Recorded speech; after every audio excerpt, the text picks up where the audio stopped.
Так, мы сейчас готовимся к выезду.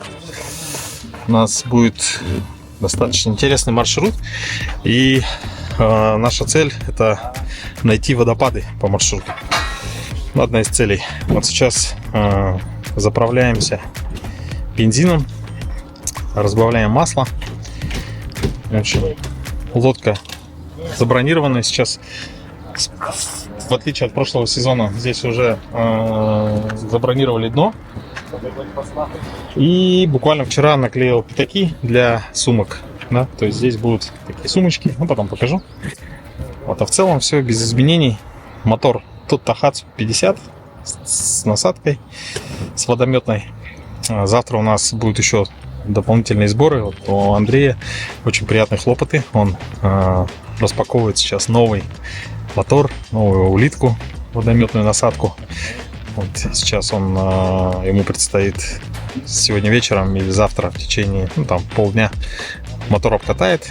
И потом также мы где-то примерно ближе к вечеру, во второй половине дня отправимся уже запакованные в наш путь. Счастливый момент. Новая техника, обновка, новый мотор, новая насадка.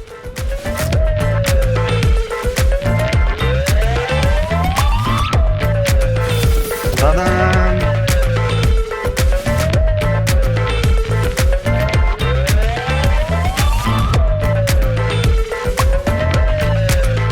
Сборы и подготовка для первой поездки в сезоне всегда очень приятны. Если Андрею еще предстояло собрать новый мотор и обкатать, то я занимался мужской двухтактной кулинарией. Мне нужно было развести бензин в нужных пропорциях. Масло на разлив дешевле на 100 рублей.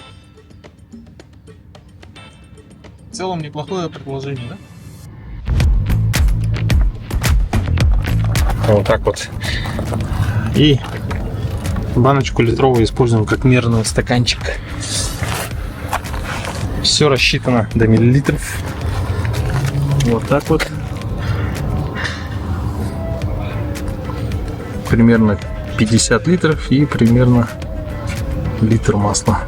С прошлого сезона у меня еще остался разбавленный бензин. Так как для этой поездки требовалось много топлива, около 350 литров, я принял решение разбавить старый прошлогодний бензин по канистрам и снова добавить масло по нормативу со свежим бензином. То есть в пропорции 1 к 50. Забегая вперед, скажу, что для передвижения на высоких оборотах на водомете это еще приемлемый вариант. А вот движение на такой смеси на малых оборотах добавит мне немало седых волос. Почему, вы узнаете в течение моего рассказа. Ну а пока я впервые загружал лодку для передвижения на лодочном прицепе, который любезно одолжил на время наш одногруппник Серафим, за что ему огромная благодарность. Надо так расположить канистры, чтобы они не болтались по лодке плотничком. Но у тебя же столько бутера не получится, чтобы плотник поставить. Тогда придется привязывать за вот эти вот. А нагрузка сколько можно грузить сюда? Посередине ложи. Вот здесь. Ну. Ну, я думаю, вот эти большие канистры вот сюда Полтинники. плоские, да, два плоских положить так. Да? Потом эти мягкие баки и большой этот бак сюда. Ну. Да?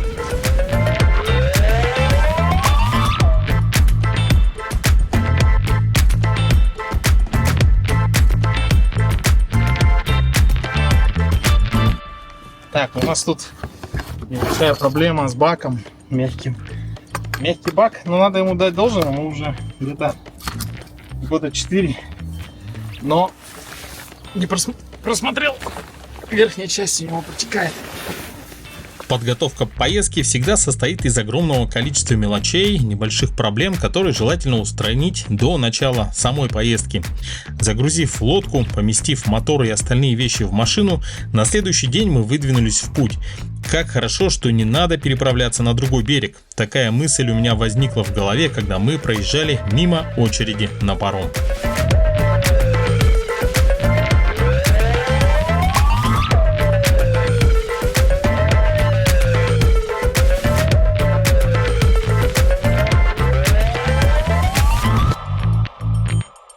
Сейчас мы две лодки уже выдвинулись вперед. В городе еще осталось два экипажа. Они выйдут чуть попозже.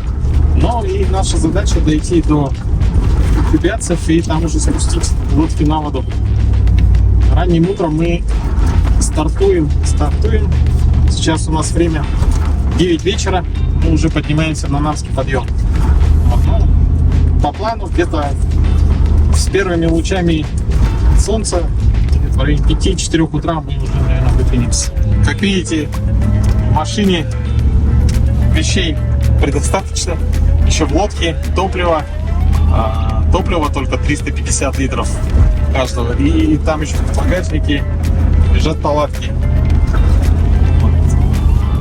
В целом видно будет уже, когда весь наш груз поместим на лодку, будет уже видно и понятно, что нас ожидает.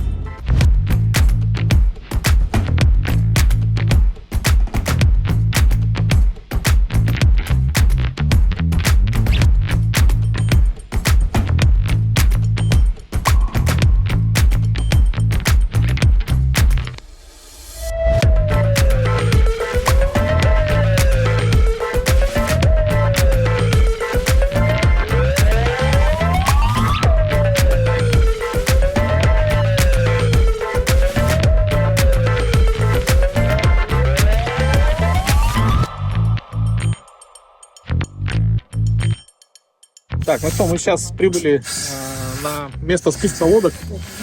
Первым мы сейчас вот этот самолет спустим. Но перед этим его нужно накачать. Подготовка к спуску на берегу тоже очень вдохновляющее занятие. Ты готовишься с автомобиля пересесть на лодку, стараешься ничего не забыть, но все эти приятные хлопоты немного омрачают комары. Кстати, так как этот год был объявлен в республике годом семьи, мы выдвинулись в экспедицию со своими женами. Например, моя супруга вообще впервые поехала на горную реку. И, как видите, плюсы от совместной поездки видно уже на берегу. Хватит!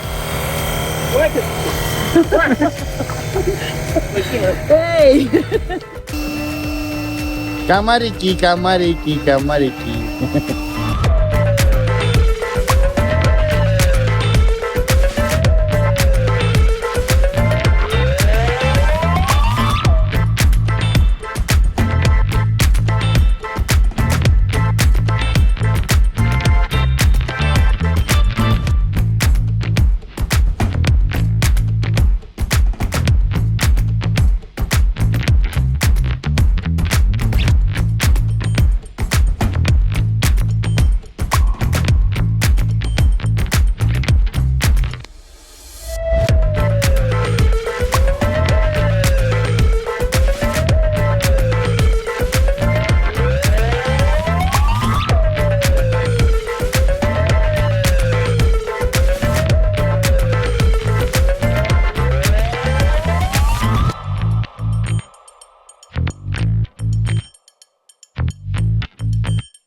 Вот я про это и говорю, что она у вас не падение на ней. Нам Когда поднимет? Ты хочешь на вторую дырку сделать? попробовать на вторую туда. Короче, смотри. Как раз этот, да? Интейк нужен.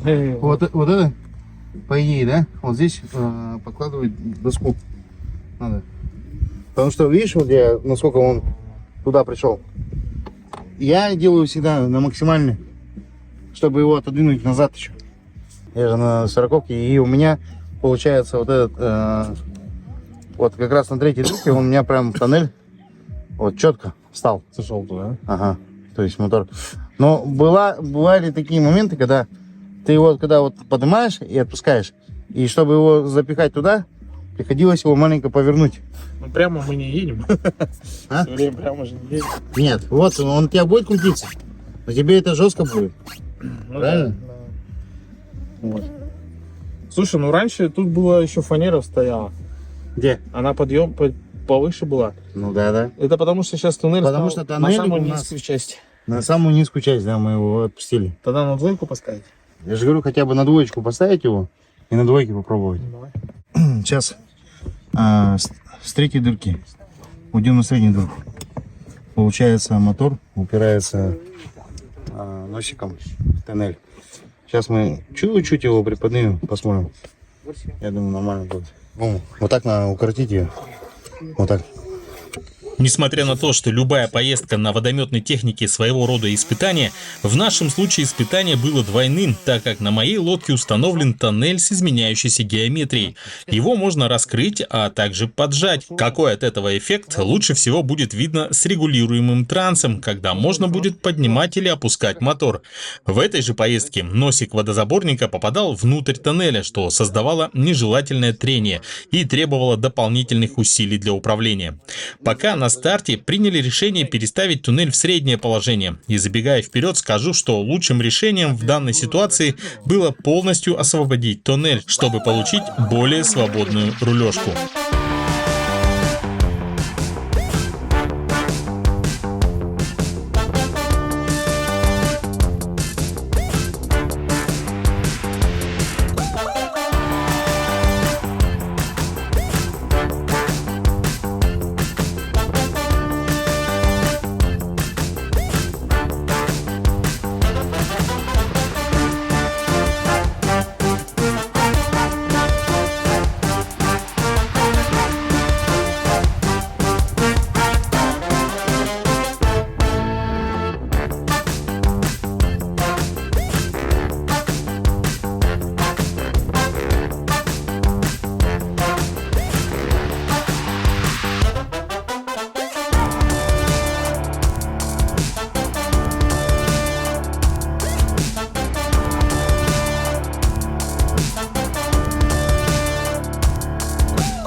Так, ну сейчас лодку выставили на воду, и в принципе сразу, только я тронул мотор, водозаборник зашел под туннель. Сейчас попробую немножко, как бы, тест-драйв такой сделаем. Если все нормально, то будем уже грузить лодку. Надо ее еще помыть. Смотрите, какая пыль.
Почему-то скорость небольшая. Ну, то есть проблем никаких нету.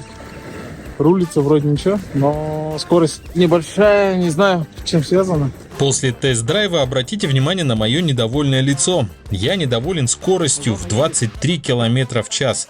Я больше даже удивлен, чем расстроен. Но причина в том, что я забыл после перезагрузки перевести часы в нормальную систему измерений. В итоге 23 мили в час — это 37 км в час, что является приемлемой скоростью для водометного комплекта. Ладно, посмотрим. Но главное, что идет, и главное, что сразу на воде сам водозаборник упал под тоннель. Самое главное. Вот лодка рядом стоит, надувная. И тут видно вот такие штуки. Что это такое? Это металл. Так, сейчас у нас переодевание уже для похода. Тут сухой костюм. Самое, знаете, что меня волнует то, что в прошлом году я весил 95, а сейчас в этом году прибавил 10. Вообще влезу я сюда или нет, мы узнаем прямо сейчас.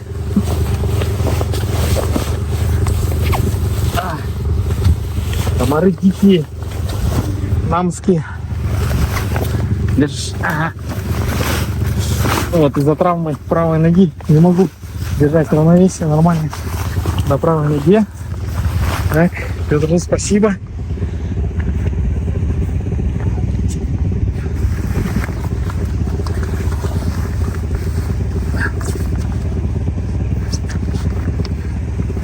Хыч. Хыч.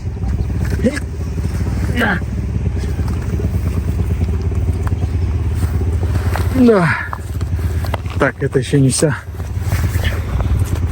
Причем, по-моему, по очередности перепутал. Эту руку засунул, ладно. Нормально.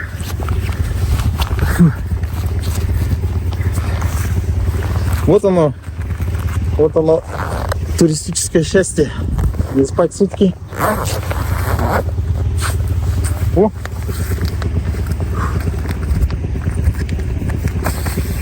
Как? Нормально? Потому что без кофты. Обычно кофта еще бывает.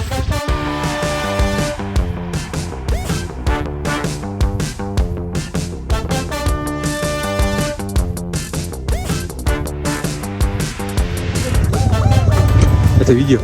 Видео классно. Ну вот, дождались мы наконец-то этого момента. Последние штрихи, и мы пройдем путь.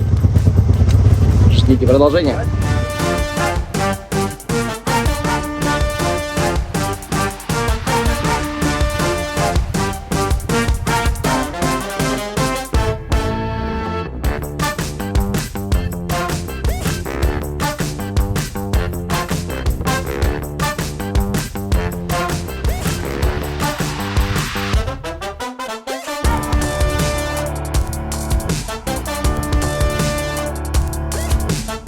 Стремление к комфорту и длительность маршрута приводят к перегрузу лодки. Можно, конечно, ездить по-спартански, но это не про нас, тем более мы едем семьей. У нас в лодке помимо 350 литров бензина было 2 большие палатки, печка, бензогенератор, холодильник, стулья, стол, запас еды на 10 дней, видеоаппаратура, ноутбук, раскладушки, одежда и на жару, и на снег, ну и, конечно, рыболовные снасти. Сейчас мы полностью загрузились. У нас, мне кажется, перегруз. Но надо будет попробовать встать на глис. И если все нормально, то мы двигаемся в путь.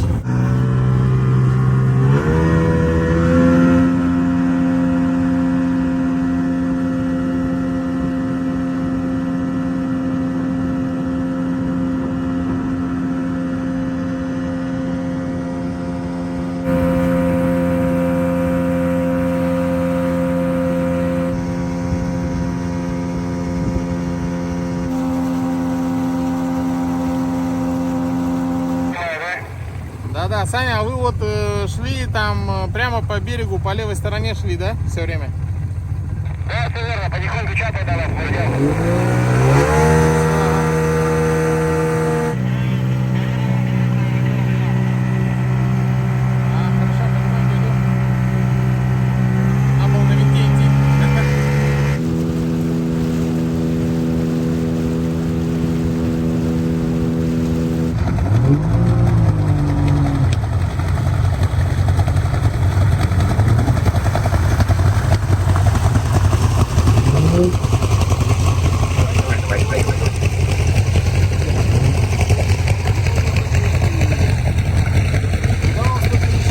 Перегруз, да? Вообще страшно. Ну пока так пойдем. Мы-то все равно обкатываем. Нет, ну мы примерно вот так, смотри.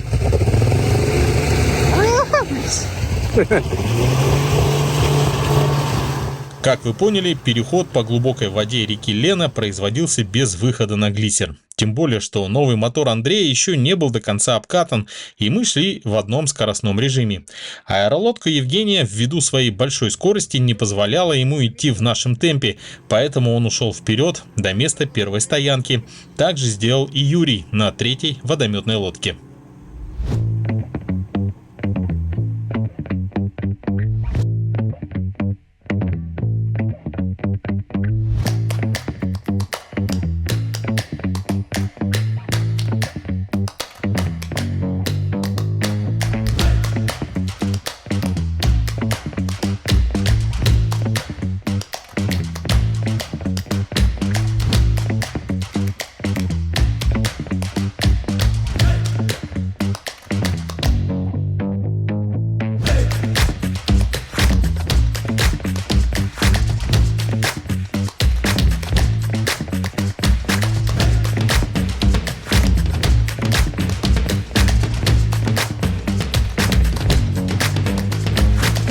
Ситуация кардинально поменялась, когда мы зашли в устье и началось мелководье. Лодка почувствовала дно, и давление воды сделало свое дело.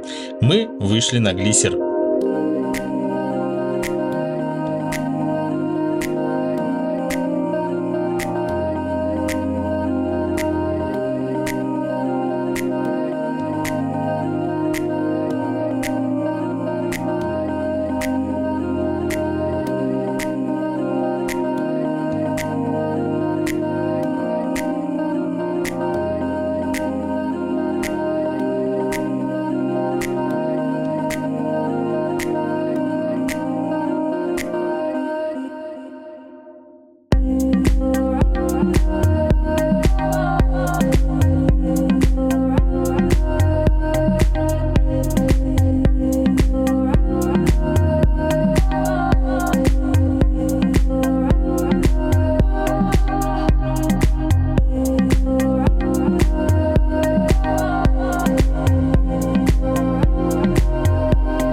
После того, как стало понятно, что лодка идет приемлемо, я решил показать супруге, которая впервые была на горной реке, что такое застрять на перекате, и залетел на камни.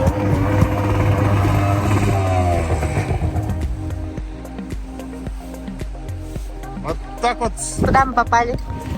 попали В какую западню? в обычную. На перегруженной Страшно. лодке попали в мелкоту.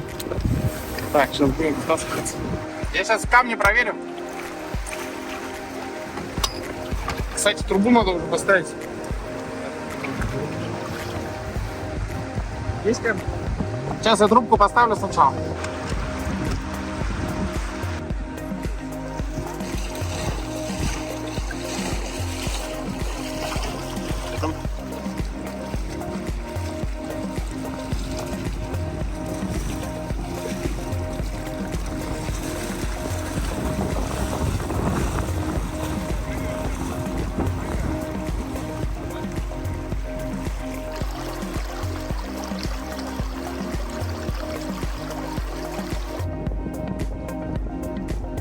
Здесь наглядно видно, как на глубине лодка не может выйти на глиссер, но как только начинается перекат, ее поднимает и выводит на скорость. Это даже дало возможность немного скинуть газ на самом перекате, что обычно делать не рекомендуется, но я побоялся облить оператора.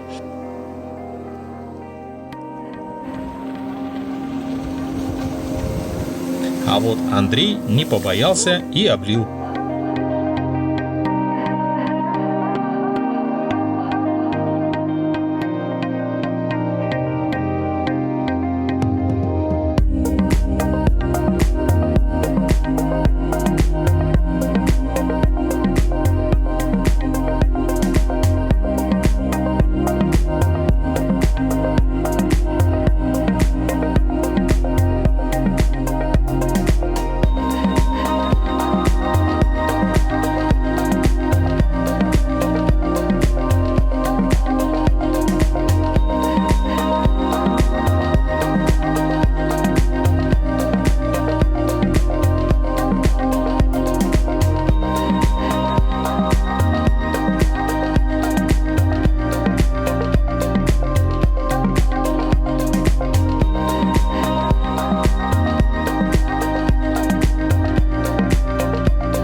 первый день нашего пути мы остановились в уютном домике на берегу реки, напротив живописной скалы.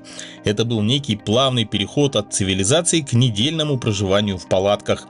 Отдых был нам просто необходим. Большинство из нас не спало уже более суток. На следующее утро вся наша команда в полном составе была готова двинуться в дальнейший путь.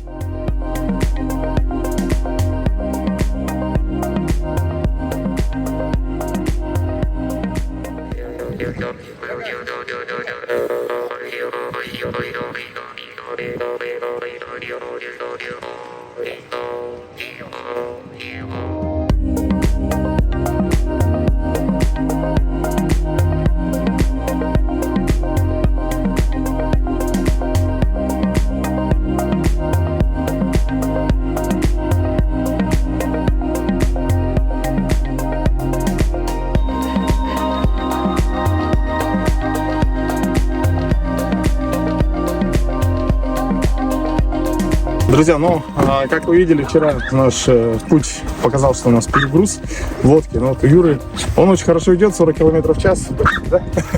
Поэтому 38, поэтому, чтобы он ехал медленнее, передаем вот такой вот полтинник. Чтобы уравнять, как говорится, возможности.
В составе нашей команды была аэролодка. Как уже понятно из названия, отталкивается она не от воды, а от воздуха. Дно у нее выполнено в форме чешуи из крепкого пластика, благодаря чему она может буквально скользить даже по берегу и камням.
Она, наверное, фасоль хочет.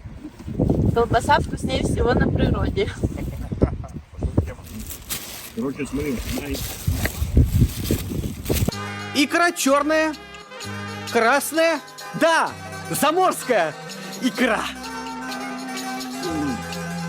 Баклажанная.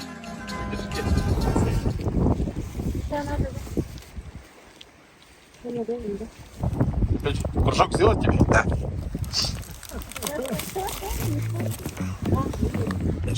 Колбаса на колбасу. Колбас. зато без майонеза. Правильное питание.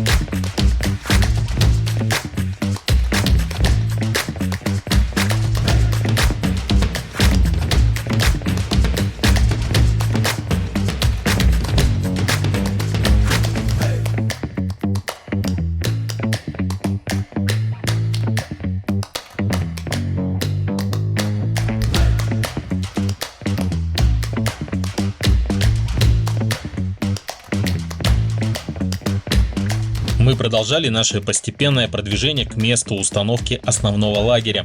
Несмотря на яркое солнце и даже сделав скидку на начало июня, уже начинало чувствоваться приближение гор.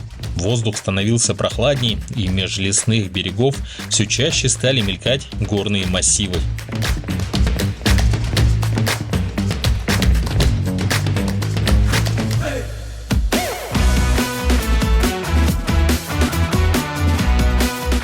Уже в следующем выпуске вы узнаете, все ли палатки нам удалось удержать во время ветра, как прошла встреча с хозяином тайги, расскажем про трудности подъема по реке, а также как мы из лета попали в зиму и самое главное, что нас ждало в завершении намеченного маршрута.